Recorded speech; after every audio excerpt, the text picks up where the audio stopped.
Welcome to the Highlights Show. I'm Phil Kessler. And I'm Amy Ryan. It's great to be here. Okay, wow.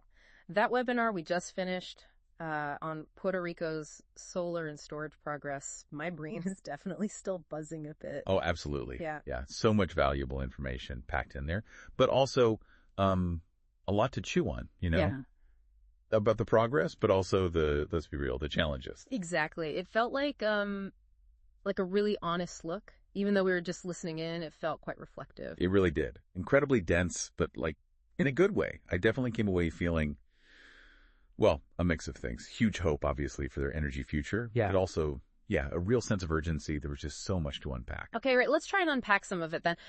The thing that immediately jumped out at me, and honestly, it was a bit of a surprise, the scale of it, was the real world impact right now of Puerto Rico's virtual power plant. Mm-hmm. The fact that it's already staved off blackouts just by pulling together the output from thousands of batteries. I mean, that's not just theory anymore, is it? That's resilience in action. Mm-hmm. What part of that struck you the most?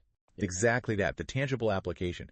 For years we've heard about VPPs, virtual power plants, and their potential. Yeah. How they could make the grid more resilient, more decentralized. Right. Theory. Exactly. Yeah. But seeing it actually work. Yeah. Preventing outages in a place like Puerto Rico, which is so vulnerable to grid issues. Yeah. Wow.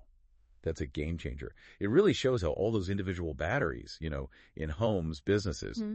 they're not just for personal backup. Right. They can be orchestrated like a huge invisible power plant, basically. Right. Providing these critical services back to the grid. So it's not just avoiding the blackout, it's shifting the whole model. Precisely. Yeah. Moving away from that old, centralized, kind of vulnerable setup towards something more distributed, maybe even self-healing. It really feels like a blueprint, doesn't it? Yeah. For other islands, maybe, or remote places.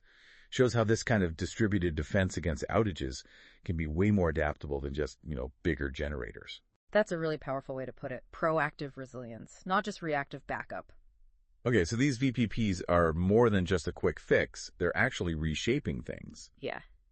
And speaking of those kinds of details, those nuances, they also talked about smart inverter settings. Ah, yes. They use the word conservative to describe the current settings. That word conservative, it really stuck with me. What exactly did they mean, and what does that imply for the system? Yeah, it's a super important point and one that often gets kind of glossed over, I think. When they say conservative, they mean things like, okay, limiting how much reactive power the inverters feed back into the grid. Or maybe prioritizing keeping the grid voltage super stable, even if it means not getting the absolute maximum solar energy flowing at that exact moment. Okay. It's basically like putting a safety governor on a really powerful engine. Gotcha. And look, that approach makes sense for stability, especially when you're adding lots of new solar quickly. But it also means you're not really using everything these advanced inverters can actually do. So it brings up this big question, right? What's the sweet spot between keeping things safe and stable and really unlocking all that potential for, more renewables and maybe lower costs? Okay, see, this is where it gets really interesting for me. That idea of untapped potential just sitting there. So if the settings are like a governor, what kinds of adjustments were they hinting at? What could that actually mean for an everyday person using electricity in Puerto Rico or for the whole grid? Right. Small tweaks, big impact. That's the idea. Mm-hmm. The webinar suggested that by, carefully adjusting these smart inverter settings, fine-tuning them, you could actually improve how the solar energy integrates, prevent problems like local voltage getting too high or circuits getting overloaded. So imagine, instead of just cutting back solar production when there's loads of sun because the grid can't quite handle it. Which happens, yeah. Yeah. Instead, the inverter could intelligently adapt. So for the person with the panels, maybe that means they can export more power, lower their bill more, or maybe even get paid for helping the grid. Oh, interesting. And for the grid itself, it means a stronger, more resilient system, one that can handle way more renewables without, breaking a sweat. It just really highlights how that mix of tech and smart policy is so crucial. Getting more usable power from the same panels, that should mean lower costs for everyone. That connects really nicely then to the community solar part they cover. Yes, absolutely. I mean, I'm always optimistic about community solar. It just seems like such a good pathway, doesn't it, for broader access, especially for, low-income folks who maybe can't put panels on their own roof or afford the upfront cost. Definitely. It feels inherently more equitable. But the webinar also got into the practical stuff, the hurdles. Yeah. What did they flag as the big sticking points for making this actually work? widely for communities. Yeah, this is really where the rubber meets the road, isn't it? Yeah. The discussion really drove home that efficient interconnection and billing processes are just non-negotiable. Yeah. Absolutely critical. Right. It's not just about building the solar farm. Exactly. You need that smooth admin and financial flow so people can actually benefit without drowning in paperwork or confusing bills. They even brought up lessons from New York's market, pointing out that, yeah, there are successes, but there are also real challenges. Things like how long it takes to get connected, making sure the billing is clear and accurate. Okay. So Puerto Rico can definitely learn from that, the good and the bad, It's about building a system where the policy promised lower bills, clean energy, actually becomes a practical reality for households. And it really sounds like making community solar work, especially for those low-income households, depends on more than just putting up panels. It's about proactive policy and streamlined utility processes. That phrase they used. But, I mean, given the history, maybe, with utility processes, especially somewhere like Puerto Rico, how realistic is streamlined? Did they hint at specific ways to actually cut through that red tape? That's the million-dollar question, right? Challenge and opportunity. Streamlined isn't magic. It takes real effort. Simplifying permits, meter installs, billing, all of it. Right. They talked about needing standardized contracts, clear communication between developers and the utility, maybe even dedicated staff just for community solar apps. But beyond just the mechanics, they also hit on policy needing to actively push utilities to embrace it. Yeah. Maybe through, performance incentives or something. Because it's not just charity, right? When low-income households join in, it builds broader support for renewables. It helps local resilience by lowering peak demand. It helps stabilize the whole grid. So it's a win-win. If you can make it work. If you can make it work. It takes a deliberate, proactive push from everyone involved. Okay, so connecting this all up, the urgency around policy and funding, that felt like a huge takeaway from the whole thing. They really stressed policy advocacy and the immediacy of policy engagement, especially mentioning upcoming legislative and rate case challenges. Can you unpack those rate case challenges a bit? Why are they so critical now? Yeah, those are probably the most immediate, high-stakes things happening. So rate case challenges are these formal processes where the utility Luma Energy, in this case, proposes changes to electricity prices and how they recover their costs. Okay, complex stuff. Super complex. Usually involves regulators, consumer groups, environmental folks. Everyone weighs in.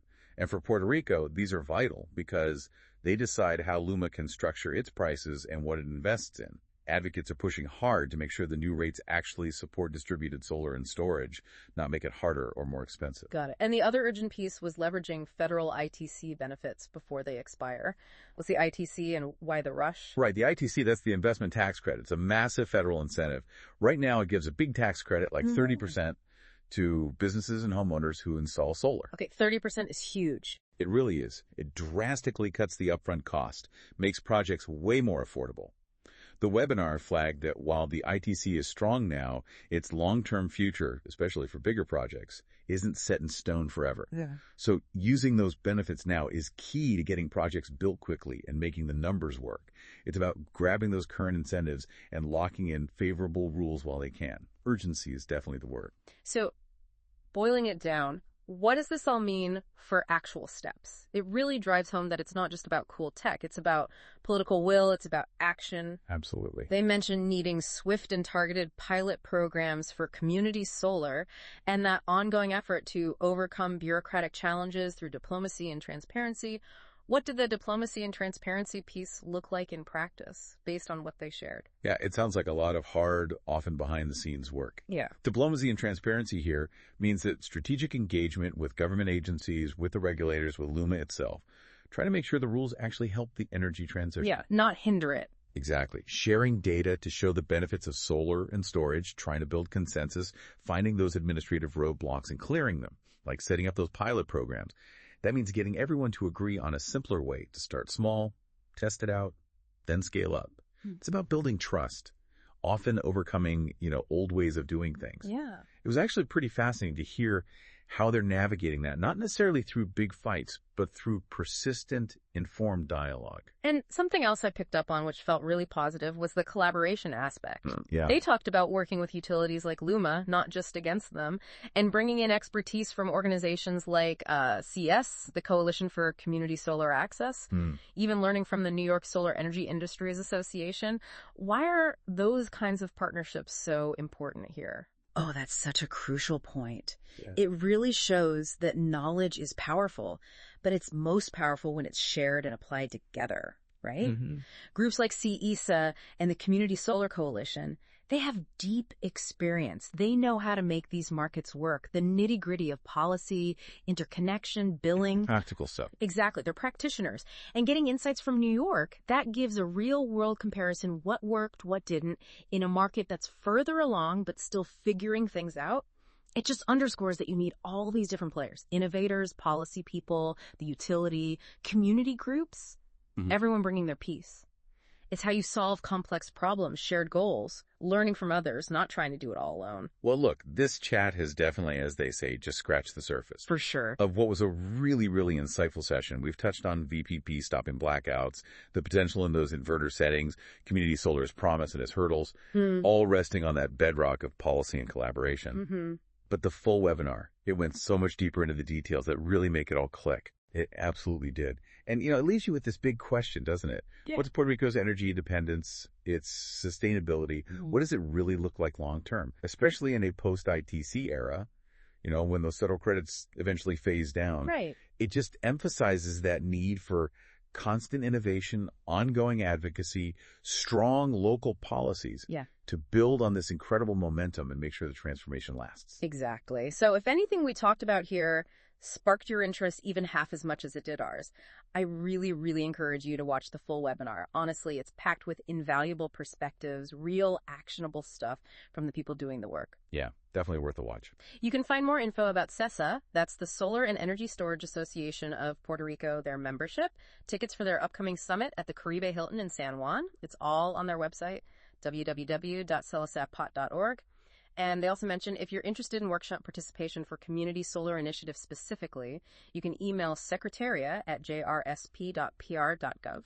Yeah, there's just so much more to discover there. It's a really important story unfolding.